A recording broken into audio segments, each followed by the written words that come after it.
Hindi ko ba intindihan? How can you agree with that? Your Honor, ang tinitingnan po dito ay yung pangkalahatan. No, I'm talking about Opo. the WPP. Opo. What pangkalahatan ang sinasabi ninyo? Ang kailangan po kasi sa dulo nito, manalo po yung Estado laban po. Kaya nga, po but before you do that, Opo. you have to proceed with the process. Yes, opo. So, paano siya mapaprocess? Kung ipipilit po na mag-restitute muna, for example, ano i-restitute niya? How much? Sino magkukompute? How can it be done? Sino ang magsasabi na ganito ang dapat niyang i-restitute? Meron na bang ano? Meron na bang pronouncement? We are in the process of asking their help to identify yung mastermind. Opo. It cannot be done easily. Kaya nga natin ginamit ang batas na to help the state.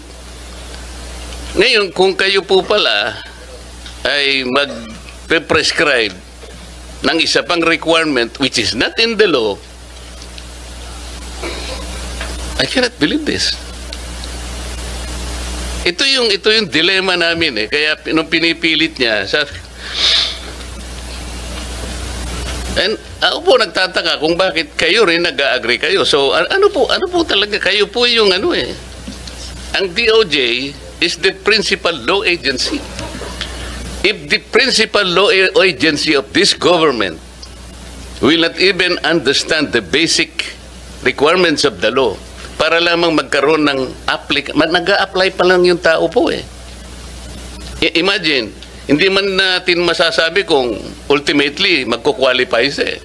Or even if he qualifies as a state witness, kung hindi niya naman nagagampanan ang tungkulin niya under the program, pwede mo rin siyang alisin eh.